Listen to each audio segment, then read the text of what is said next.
the last advice he got from the sages of his clan, where you have to go see the world with eyes unclouded by hate.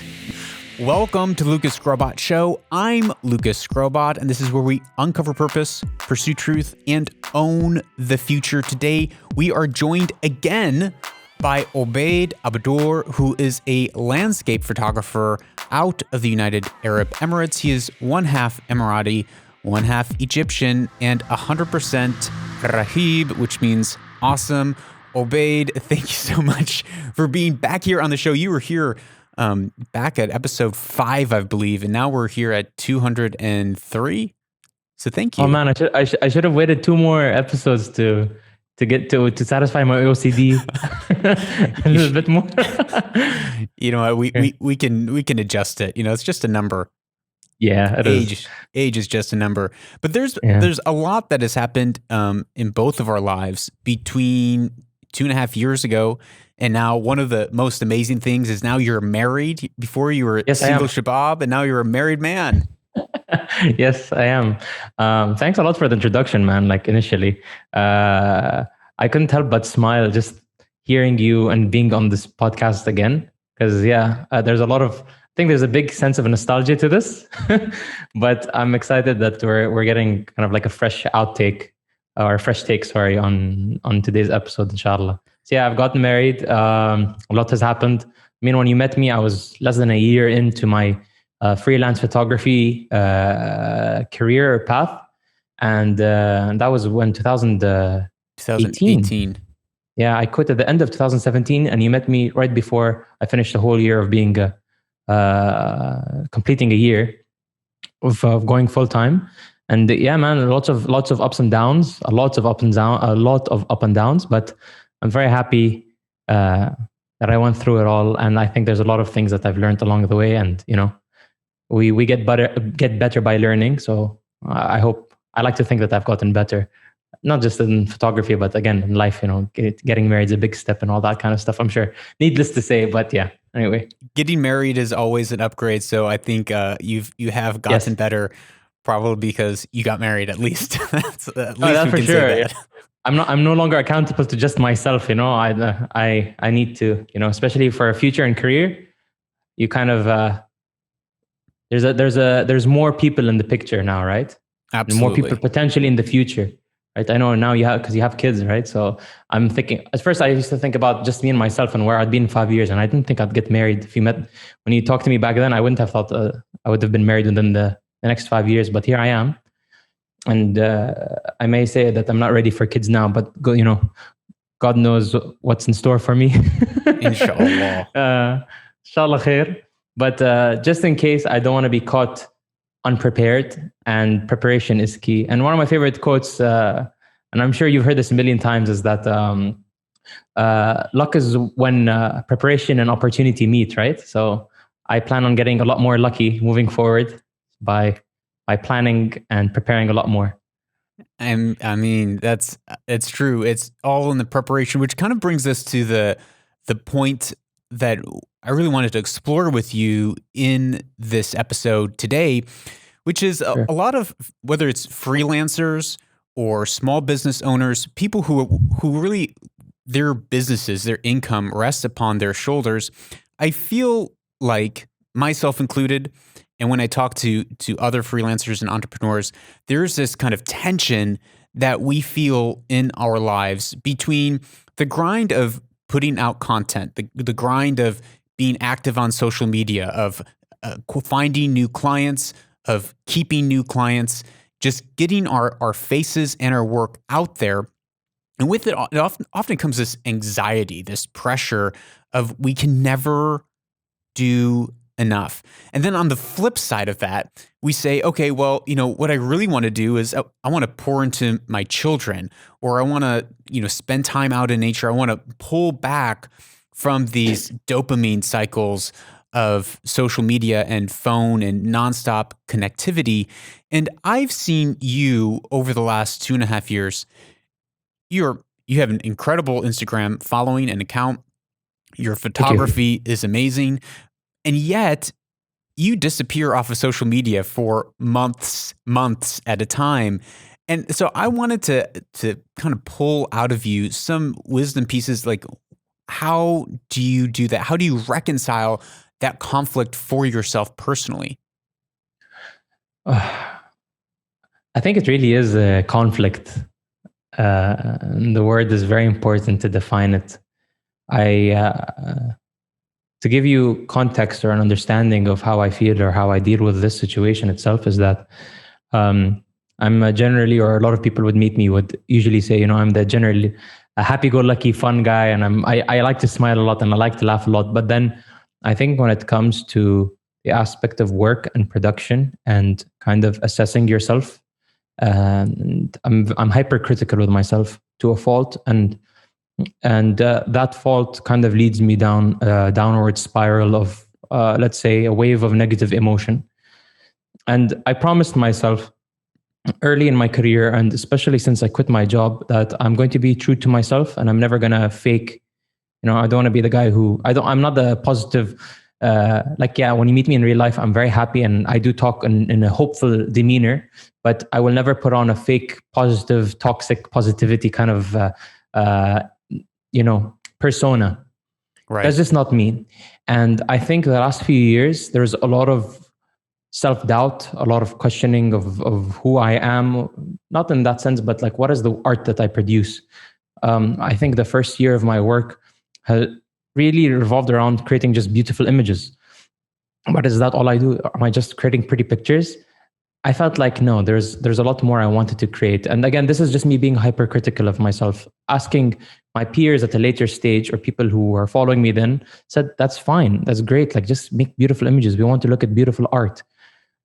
And we were talking about this a little before you started the podcast. I think one of the biggest things that push me down this downward spiral is as soon as I have an association that my work is inadequate, or the effort I put in is not good enough, or my work is not good enough, I fall into this whole this pit of imposter syndrome, right? So like, who am I? Who am I to talk? Who am I to teach? Why is it me that's grabbing a camera and sharing it with people? Do I really deserve, XYZ followers and all these comments and these likes and the attention of people?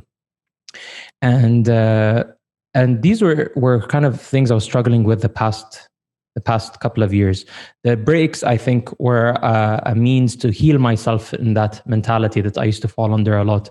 The first time I went on a very long break was, I think I went to Oman for like 10 days by myself, just driving completely by myself. I had the general plan of where I wanted to go, but there was a lot of emotion that like swelled up, especially when you detach yourself from the numbing attributes of social media, of constantly being on social media, and being surrounded, because Arab culture is a very, we don't talk about our feelings as publicly as we do. We don't discuss these things with one another openly, and it's not okay. It's not okay to be not okay publicly. You know what I mean? So I took myself away from the situation, and I went and I tried to heal. And bit by bit, because of this detachment from social media, I decided to prolong the case. And I felt like, I don't have to go on right now. I really want to figure myself out. I don't want to look at my work and hate myself or hate my work or feel like, this isn't what I want to do.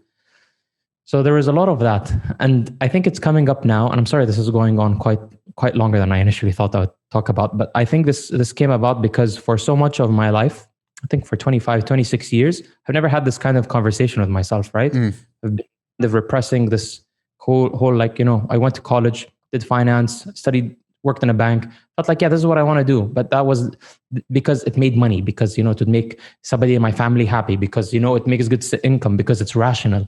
But we're not rational beings. And I've come to terms of that.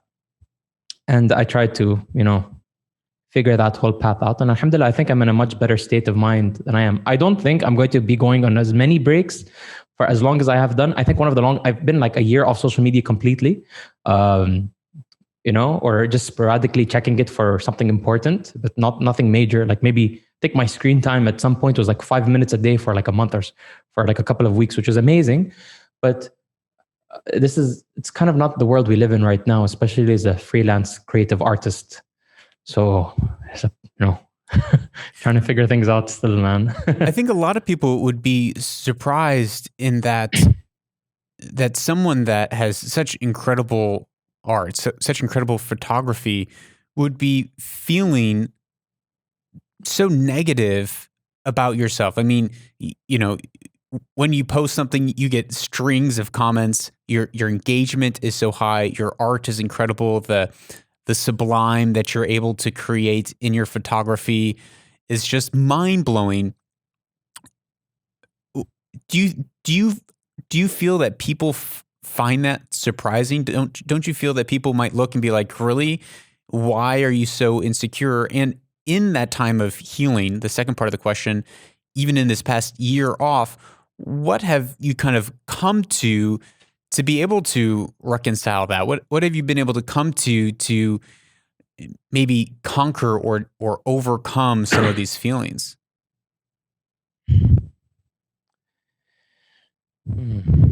I don't think as many people are surprised as it may seem. Just to answer the first part of your question, because generally, even when I write my captions, they're very, in the moment and very emotional at times. I really pour everything into my writing. If I want to write or if I want to photograph or whatever it is I do, I wear my heart on my sleeve then and there. So people have read these things, and I think a reason why I've been getting good reception and resonating with a lot of people is because I'm saying what they can't say themselves. And maybe it's not within the world of photography that they feel the way I feel, maybe in different aspects. But it's relatable, right? I mean, I don't know about you, man, but as I've grown older, I've become an extremely empathetic person. I mean, like if somebody cries on TV, I'm bawling, which is funny because I thought, growing up, like, why would I cry? Why is there ever any reason to cry? And I think that part of me is able to make people resonate with. I'm able to resonate with people in that manner. And I do funny zoom ins into my face, and a lot of people on Instagram are like, "Why don't you do your funny zoom in into your faces anymore in your Instagram stories?" And I'm like, man, I'm not just about that. Come on, I'm not also just a sad cracked eggshell. And I think the reason why I'm moving away from this or trying to get over this is because I'm constantly trying to remind myself that I am the sum of the parts of all of my experiences in life, right? My culture, my religion, my education. And I can't just think that one aspect will define me, right? If I'm a bad photographer, am I a bad husband? Am I a bad brother? Am I a bad friend? And I'm like, no, I think I'm a great brother and I'm going to be a great husband and all that stuff. So so what I'm trying to do is kind of like wishy-wash and play with all this energy and redirect it in better sources. And I'm also trying to not overthink and overcomplicate things. I do tend to overthink. I can, I try to hop in for a 5-minute shower. I spend an hour in it, just like literally looking in a corner, replaying things in my head, or literally going into, having a conversation with Plato or something. I don't know, like not really, but to that extent of a philosophical nature. And I'm trying to really just like snap out of it and try to get away from this escapism. I mean, the whole reason why I started photography is because I hated my day job, my corporate job. And it was my form of escapism from the mundane and the quote unquote boring aspect of life. To each their own. And I can't judge that for anyone. And now that I'm in photography and now that it's my career, I find myself trying to escape sometimes in some other way to other avenues. And I'm like, no, man, you left it for more of a reason than just escaping your other job. You love it. Like I love that it's a reason I go out and shoot. I love that it's a reason. Like there's been a very few times in my life where I'd wake up in the morning, I'd look at a beautiful scene, especially if I'm on a shoot. The sun would be hitting my face. There's this amazing mountain range behind me or in front of me. And I literally say out loud, Alhamdulillah, I love my job. Like I say it with so much heart that this huge sigh of relief comes over me. And I'm happy when that happens because it kind of like eradicates these doubts that keep coming. But I see myself currently as like a ship that's sailing the sea, and there's a lot of holes in me, and there will always be these holes in me. They're irreparable. Like I don't think I can ever repair them. Maybe it's just a phase of my life right now or something like that. But I can link these holes to back when I was younger as well, now that I have more clarity. And my job in my life is to reach my destination. And to reach my destination, I have to keep churning that water out and it's going to be hard, and it's not going to be easy, but I'm going to have to do it because I'm not willing to sink, you know? I want to just get there, and I want to see what the world has to offer, and I want to see what my life has to offer. And these kind of reminders help cement me and help pull me away from just like looking at a sinking ship. Because, you know, I'm sure if anybody was in a ship and it started sinking, you're going to stare for a few seconds or maybe for a few minutes, and you'd be confused. And I think that's what a big chunk of my time was like the past 2 to 3 years. But now, moving forward, I still want to take my breaks. I'm not going to say, I don't want to be glued to my phone. I hate it. I mean, I don't want to I wear glasses. I don't want to strengthen the prescription. but at the same time, I want it to be extremely meaningful. I need to know why I'm going away, and for the right reasons, not because I'm trying to run away from a commitment or a job or a potential of growth or an opportunity, because opportunities are reasons to be scared as well. Because you, of course, people, and I think you may also know related this, there's the self-doubt element. Am I going to be capable? Can I do this right? You know, again, imposter syndrome striking again. But again, detaching myself from that, trying to see it from a bigger picture. Alhamdulillah, my wife cements me very well, and I'm very frank, and I talk to her a lot. She's really my best friend when it comes to these matters. And people assess your talents better than you ever can, right? Because they're the ones who are receiving said end of the talent and receiving the product you produce. So it's important for me to not cut those people off, because they kind of help me understand what it is I'm doing from different eyes. And one of my favorite lines, and I'm just a little thing. One of my favorite cartoons growing up, or my favorite movies ever growing up, is a movie called Princess Mononoke. It's by Studio Ghibli. They're the same people who did Spirited Away, and I really relate myself to the main character. His name is Prince Ashitaka, and he has to go on this whole journey, and he gets like excommunicated from his clan. And the last advice he got from the sages of his clan were, you have to go see the world with eyes unclouded by hate. And I thought that was very deep. You know, I watched this movie when I was 9. I watch it maybe every year since then, and I still resonate with it. And now I'm coming to understand what that term means, because hate cannot just be an outward force. It can also be an inward force or perspective, right? Hate is a strong word, but, you know, negative emotion yourself, of perception, of experience. So I'm trying to, again, detach myself from that emotional side and trying to view the world in a more neutral state, with kind of like a little bit of a spice of positivity hope maybe some hope. Yeah, exactly. I think, you know, zooming out, I know, you know, you as a landscape photographer, you're speaking out of your experience as a photographer, out of your art. And I know that a lot of people listening, you know, they're not photographers. Maybe they're small business owners. Maybe they're stay-at-home moms. You know, but I think in so many ways our experience is the same when it comes, at least when it comes to this, in that inner world of self-doubt, hatred of self, feeling like we're falling short, comparison, envy, looking at other people and seeing how successful other people are. And it can cause us to, just as you did from your banking job, you know, you withdrew into photography, and then you found out that photography wasn't the answer. That switching careers, even though it answered a lot of things and opened up so many avenues in your life, it wasn't the answer to resolve the holes in your sinking ship, right? It wasn't. Yes. And now here you find yourself years later, in some ways still having to withdraw. I just find that interesting, because I think so many people, myself included, we can face that self-doubt, that self-hatred, feeling insufficient, whether it's, you call it imposter syndrome, or just doubting yourself, your capabilities, your giftings. And it can be paralyzing. It can be, and it overflows to every other stage of your life, right? You feel like your business is struggling, and then you feel like you're a bad husband or a wife or a bad parent, or, you know, it can overflow to every area of life. Your life, right? Yeah. You shoot yourself in the foot, and then you have to limp the whole way, right, through life. And the thing is, I think, the thing is, the biggest problem with negative emotion is that it feeds off each other, and it can, trail off into different things, into, even if you're generally not a very jealous or angry person or a resentful person, it can lead to that, like, imagine being friends or having a best friend or something like that, and you're kind of going through this whole negative path, and what seems on the outside from what you're looking at your friend is that things are going well for him, like, why you won't admit to it, and it takes a lot of guts and courage to admit to these things, and I think it's important to, but you may feel some kind of anger towards them, like, why are things going good for them and not for me? Yeah. Of course, parents will always say, don't compare yourself with others, just compare yourself with yourself.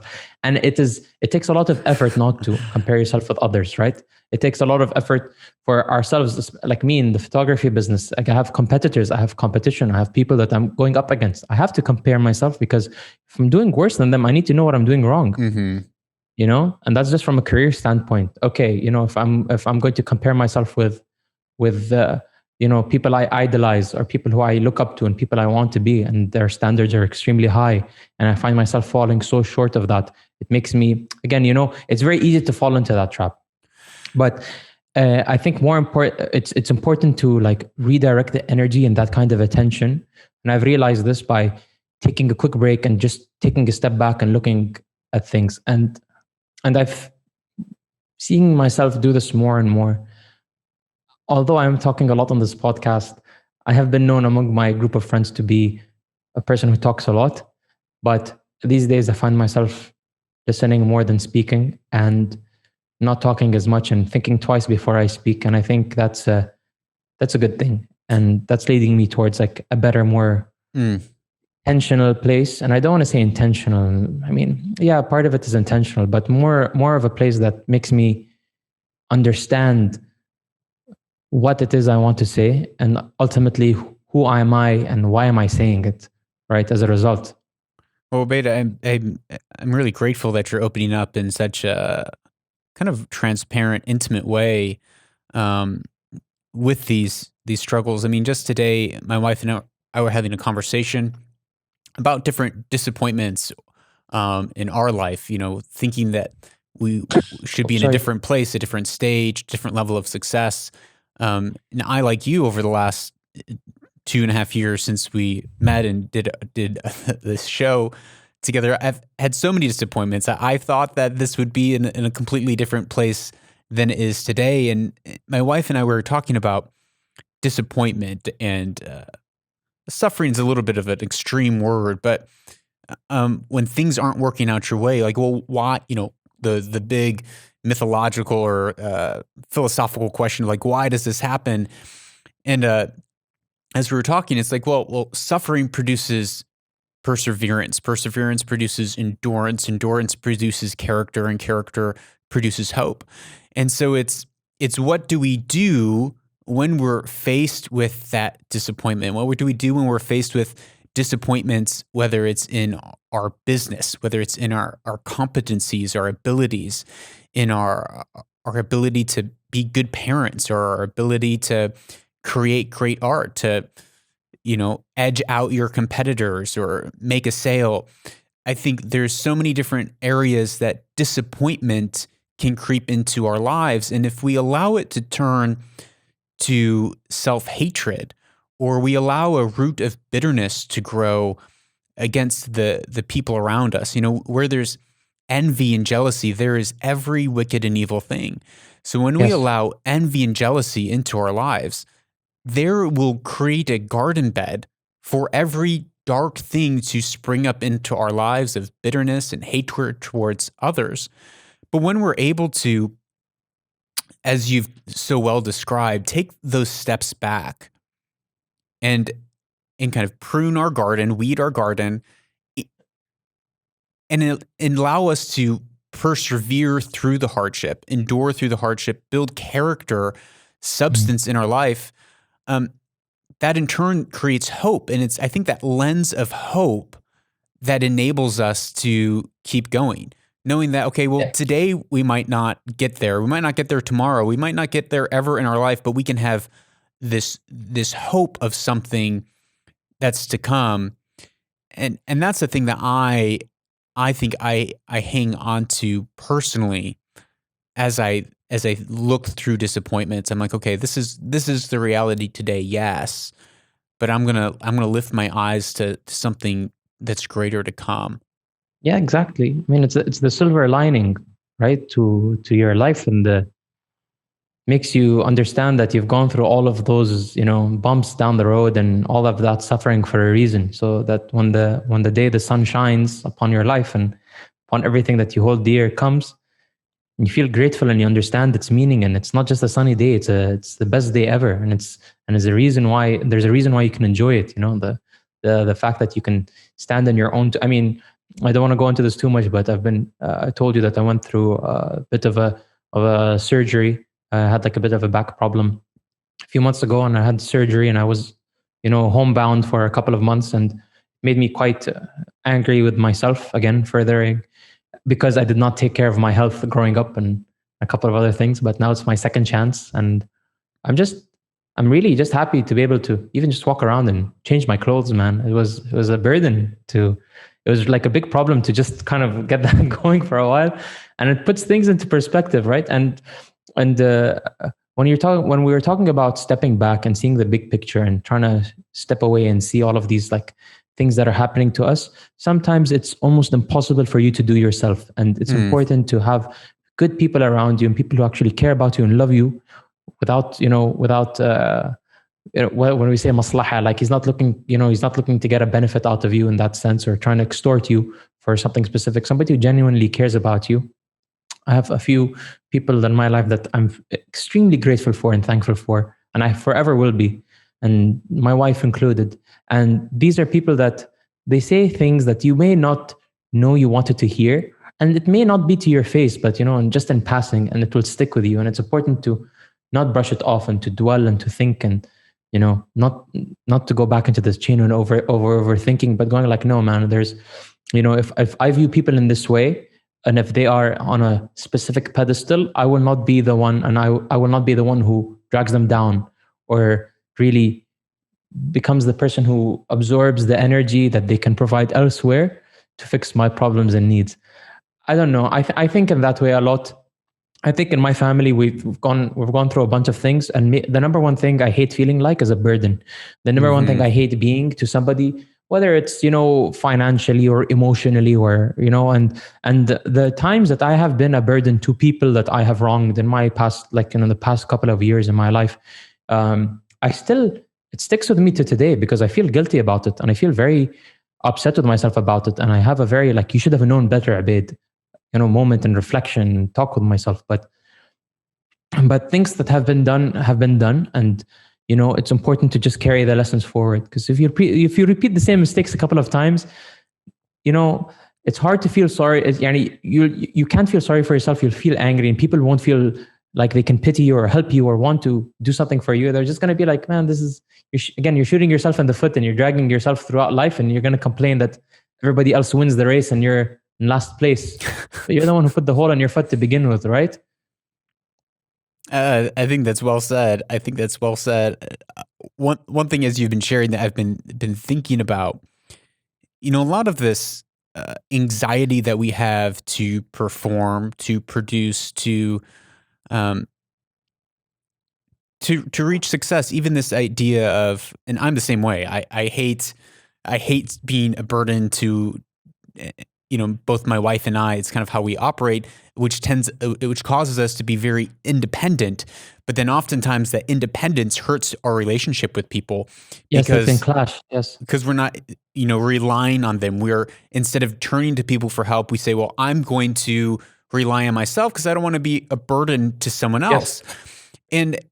And I've been pondering over the last few days, as I've been thinking about this conversation with you and thinking about my relationship with you. I've been and then thinking about this topic of self-reliance, and I find it interesting that the core ideology behind North Korea, which is the most oppressive, most impoverished nation on the face of the earth, is self-reliance. They have an entire tower to self-reliance.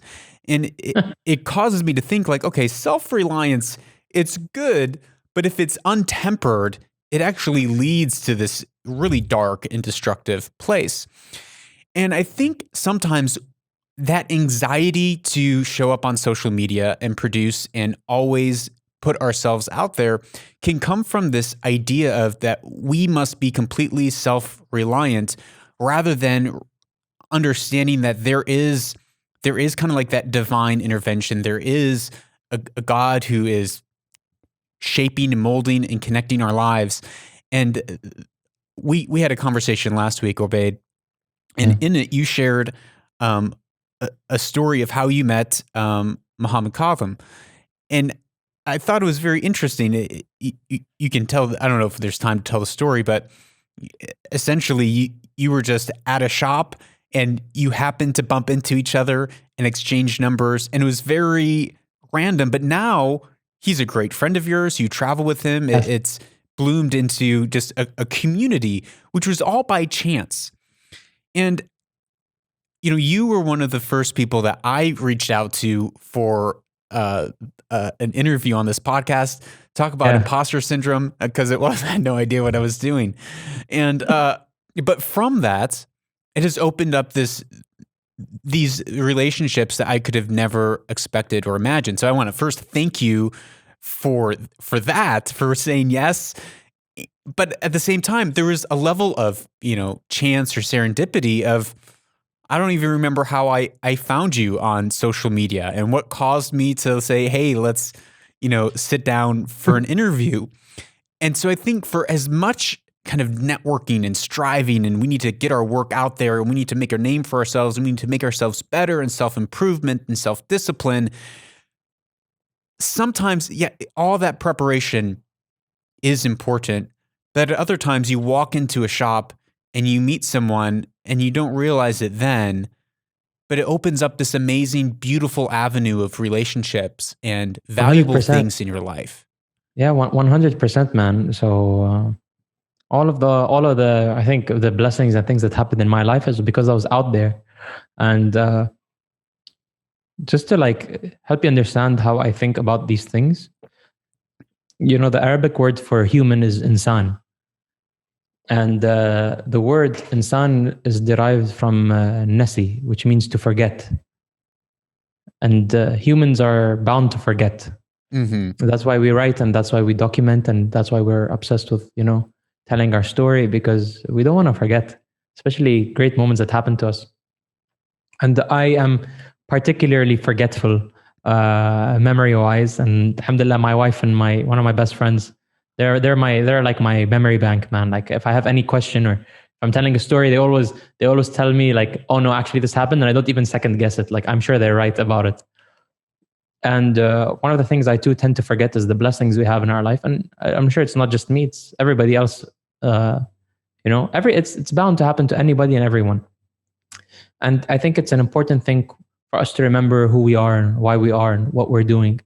And I've forgotten about all of, you know, there was a part of me, or there was a time where I forgot about all these amazing opportunities that happened. The fact that I met Muhammad Kazim by chance, that I bumped into you when I was early in my career and you were early into the podcast. And I forgot about how, again, you know, I also forgot about how it happened, but I'm very happy that it did.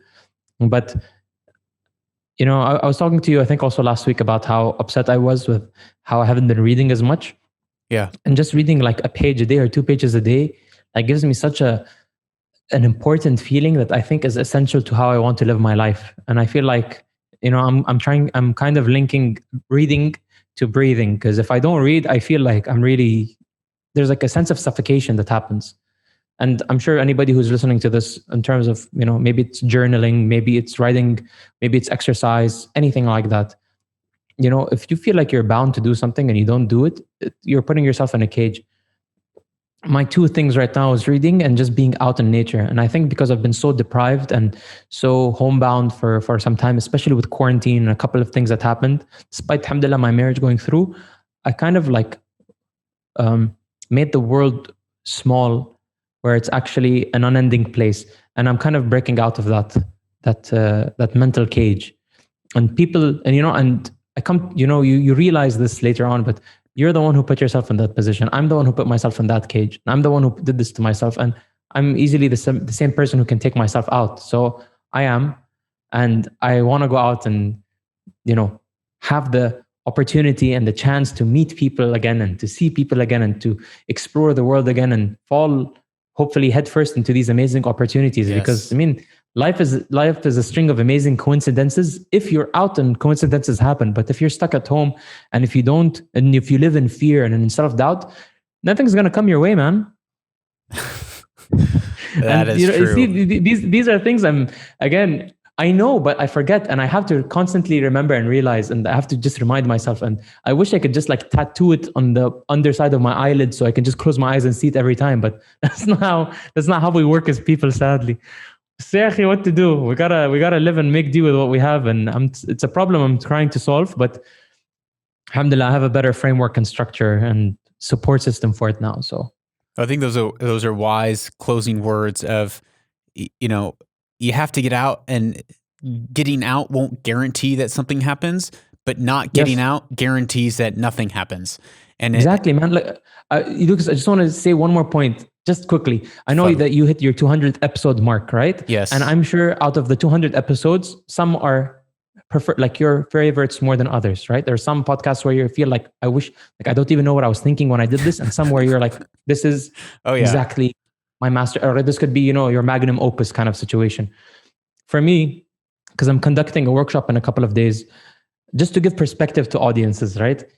In 2019 alone, it was a very busy year for me. I shot over easily 50,000 photos, all right? Of which, of those 50,000 photos, the ones that live on my computer that have survived the editing and elimination process, has gone down to 8,000, all right? So from 5 to 8,000. From that 8,000, if somebody says, show me your portfolio from 2019, I would be able to only show them, honestly, in an earnest manner, about less than 100 photos. About 95. Wow. Okay? 95 photos that if somebody said, Obaid, 2019 is going to be the only year of your career and you need to make something out of it and you need to sell prints or you need to show them in an exhibition or a gallery, what are you going to show?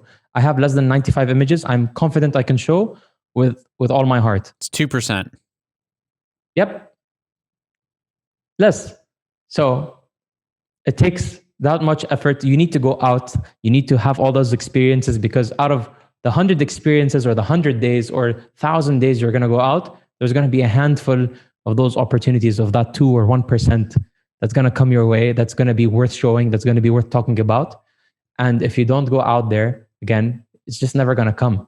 If I don't shoot, if I don't click that button, if I don't put myself out there, if I don't plan for it, it's just never going to come. And when I'm going through this process, when I'm preparing this workshop, when I'm getting these are the small realizations that make me see what life is about, and make me understand and realize that we can't take what we have for granted, and we can't just sit at home and hope for things to come our way. And we can't, we have to go out in there and reach out for the stars, right? Because my dad always told me, if you reach for the moon, you're going to fall on the, it's a very famous saying, if you aim for the moon, you're going to land on the earth, and if you aim for the stars, you may land on the moon. But you just need to go as high as you can and as far as you can, because if something's going to come your way eventually. Sorry, just wanted to throw that out there quickly before we end the segment. Sorry. No, I think that's such a great point, and I think it's actually way less than 100 out of 50,000. That's way less than 2%. So I was wrong on that. I think it's. I mean,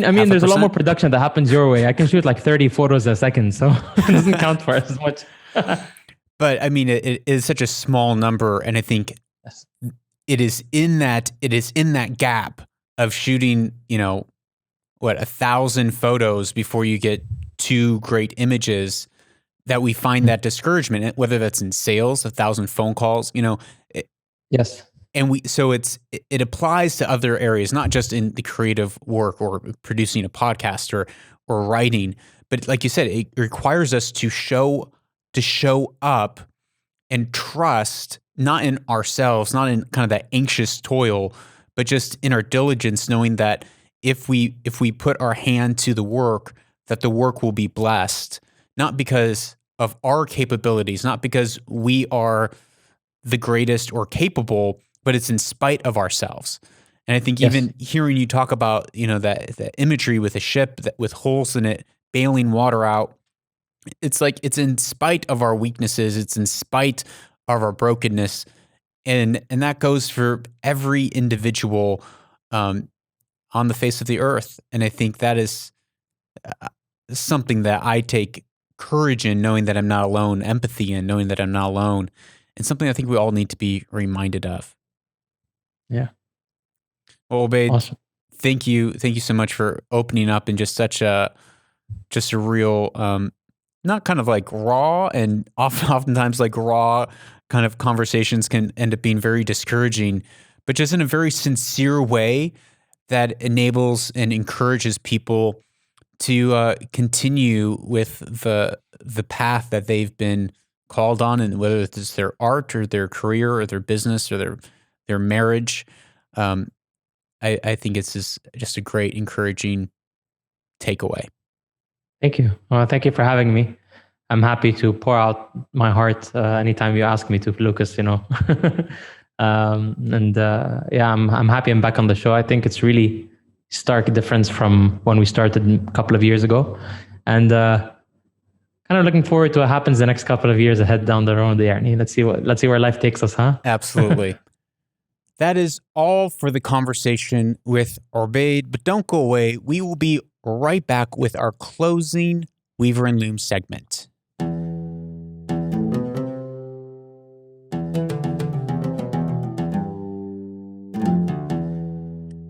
Welcome back to Weaver and Loom, the segment of the show where we take ancient wisdom and weave it in with our everyday lives so that we can weave our destiny and own our futures. Today's quote comes from Nebi Suleiman, King Suleiman, from Ecclesiastes, and it is a juicy one. The quote says, he pens, "Then I saw that all toil and all skill in work comes from a man's envy of his neighbor. This is also vanity and striving after the wind. Better is a handful of quietness than 2 hands full of toil and a striving after wind." I felt like this quote, this proverb, it just rang true so much from our conversation with Obaid, that so often we are chasing after wind, we're chasing after vanity metrics, and oftentimes it comes from envy. It comes from looking to our right and to our neck, right and left, rubbernecking, as as we would say back in my band camp days, rubbernecking. When you're in drumline and you're about to go perform, you don't look at what all the other drum lines are doing. You keep your eyes straight ahead. You keep focused on the goal that's in front of you, not comparing yourself to someone else or to where someone else is in their craft. And so often we are toiling and striving after the wind. And I love the end of this, where it's better is a handful of quietness than 2 hands full of toil. And so often we are so consumed with making the metrics look good, or reaching our goals or someone else's goals, but our hands are filled with toil and striving after emptiness. And there are times that we just need to take a step back and have 1 handful of quietness, just a break, to be able to think and reflect and focus on the things that matter, on the people that matter, on the relationships that matter to us most. Where maybe it's not a photo that gets posted somewhere. Maybe it doesn't, work into our overall strategy to take over the world or be a successful person. But it really does, in a way, tie into a strategy of being a whole person, being a holistic person and living a holistic life where we're connecting in deep ways with the relationships around us. Because at the end of the day, That's what life is about. It's about people. Changing the world is about people. Having a successful business is about people. Anything and everything we do, it all comes back down to connecting with people, and that means relationship with people. And that is a reminder for me. I'm preaching to myself here. I'm talking to myself here because oftentimes I can lose sight of that. I can focus on my skill. I can focus on the craft. I can focus on my abilities to perform. I can focus on how good or not good my products are, or the podcast is, but really it all comes back down to relationships. So as you walk away from this episode, I hope that you are able to take a step back and focus on a little bit of quietness and focus on the relationships that matter to you most. That's all for this episode. Thank you so much for being here. Remember my book, Anchored: The Discipline to Stop Drifting. I wrote this book at a time of my life where I was striving after the wind. I had 2 handfuls of toil and I was getting nowhere. I was missing the entire point of life. And so I wrote this book as a manifesto to myself. You can find the link to it in the show notes. And it has helped me tremendously in my life. And I hope that it is a tool that helps you as well. If you have any questions, please WhatsApp me at +1 202 922 0220. And remember that you are a truth seeker, someone that goes out and makes sure that you're seeing the world rightly, that you're taking the lenses off of your eyes that skews the way that we perceive the world, so that you can uncover your purpose and own your future.